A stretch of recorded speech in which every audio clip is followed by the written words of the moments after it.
Good afternoon to one and all.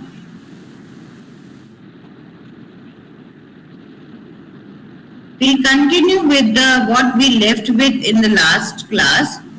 If you remember that we were talking about functionalism, conflict theory, which is a very Weber, which is a very important part of understanding social, understanding the evolution of sociology, and when we understand things. Another pillar of sociology is the interactionist perspective. What I am doing is I am doing unit 1 of UPSC syllabus.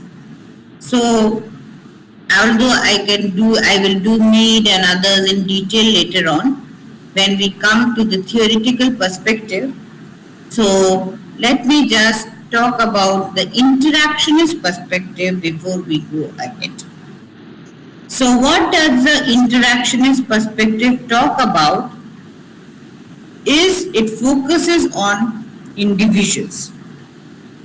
We have seen that in Durkheim there is a functionalist perspective where all the parts are very important for the functioning of the whole. Weber studied Protestant ethics and the spirit of capitalism. He understood how Protestantism was a catalyst for promoting capitalism. Karl Marx studied conflict theorist. He differentiated between the bourgeoisie and the proletariat and how capitalism was established. But these scholars who believed in the interactionist perspective, they focused on individual to make a sense of interpretation in the world. So, the perspective tends to focus on micro order and small groups. When we talk about interactionist, we talk about micro orders and small groups. And there stands three theorists, symbolic interactionists, where we talk about George Herbert Mead. Second, we talk about ethnomethodologist Garfinkel. And third, we talk about the dramaturgy by Hoffman. So these are the three things which we talk about, and then we talk about the mind, self and society. Mind, self and society was given by George Herbert Mead. It was his title. Many a times when we go for an examination, many books are being asked that who has written which book. A Mind, Self and Society was written by George Herbert Mead, where he understood the concept of symbolic interactionist theory. For him, the mind refers to an individual ability to use symbols to create the meaning of world around him. What is the meaning of this? I have a mind, every individual has a mind, and there are various symbols in the society. There can be sacred symbols, there can be profane symbols, which the individual uses these symbols to create a world around him. That to think about the world. The individual uses languages, thoughts, so that he can accomplish the goals. What is self? Self refers to an individual ability to reflect on the way that he and she is perceived by others. When I talk about self as per Mead, how do others perceive about me becomes very important.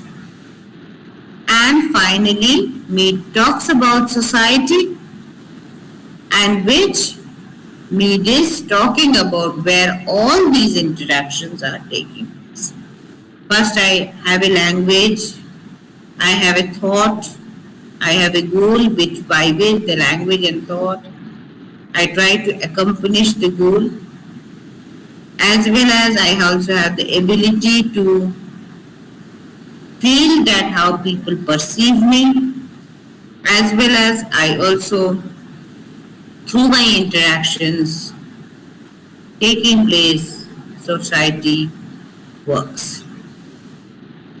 While establishing the idea of self, self is very important because the other is assessing me in the society the way I have to behave. So, Mead introduces a distinction between I and me. Means who is I and who is me. The active and socialized aspect of a person. I know I stay in a society, I have to have a value system, I have to have the norms, I have to have the ways to do things, and the way I am socialized as an individual, that has to be done. The me is a similar concept to Cooley's looking glass self. Very important from an exam point of view, many a time students, people do ask who has given the concept of looking glass self. Cooley was the person who terms it as looking glass self. But this me was used by George Herbert Mead, which was coined by Cooley as looking glass self. The term refers to people shaping their self-concepts based on their understanding that how people are perceived by others. And how do people perceive others, how others look upon you, that is important. Then we come to a discussion which known as ethnomethodology. What is ethnomethodology? Ethnomethodology is a perspective within sociology. Very important question. Again, when it comes to an objective question or a subjective question, which focuses on the way people make sense to the everyday life, everyday world. We live in a society. We want to make sense of what we are doing. We stay in a primitive society or an industrial society. We make how people behave, how people go through.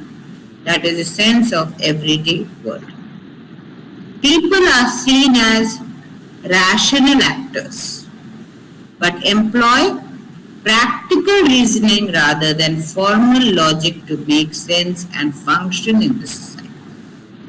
They are actors in the system, but they have reasoning, they have formal logic, and they see to it how it functions. What is the meaning of ethno here? Ethno refers to a particular socio-cultural group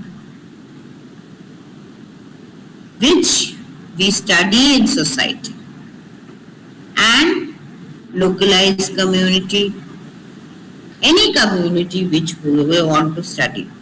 Today I want to go to interiors of Tamil Nadu and study indigenous communities.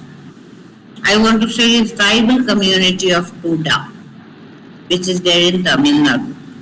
So that is an ethnographic study which I will do. And what is the method? The method and practice like this is particular way that I will analyze how tribals do their work, how is their economic system, how is their political system, how is their social system, how is their cultural system. All these things I will analyze through this method. And what is logic?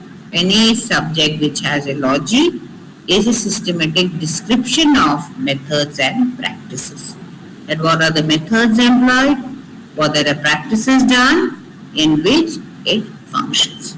So ethnomethodology as a school of thought is a very important school of thought of sociology. Okay, then we have something called the dramaturgical thinking, which is given by Goffman.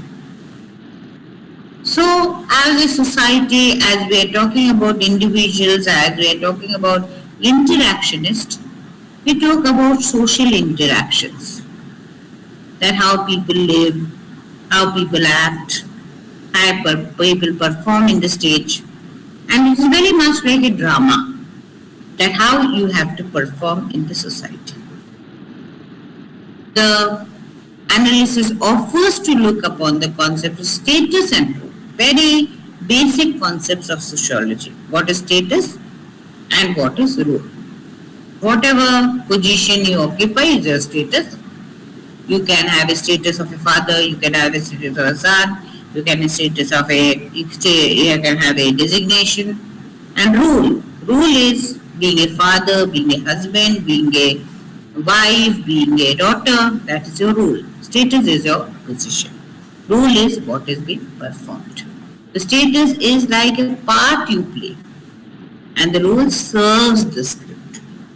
Means I am playing the status of a teacher, but the rule which what I am serving as, being a friend, being a mentor, being a guide, and the script I am building upon is my role and action as a character. In the stage you have seen that when you go for a drama, in everyday life people, they have characters, they have a setting, they have clothing, they have words, they have normal actions, they have a particular impressions for us. Kaufman described the individual performance as presentation of the self. We were talking about needs concept of self. How do people perceive others? Here also Kaufman, who was a volunteer of a dramaturgical perspective, understands and says that how individual performance, how does the individual perform in the stage, which signifies a specific impression in the minds of people. I go to the theatre, I see Lord Ravana in the theatre, I perceive Lord Ravana in a particular way. I see Lord Rama, I perceive Lord Rama in a particular way. I see the prophet in the stage, I perceive prophet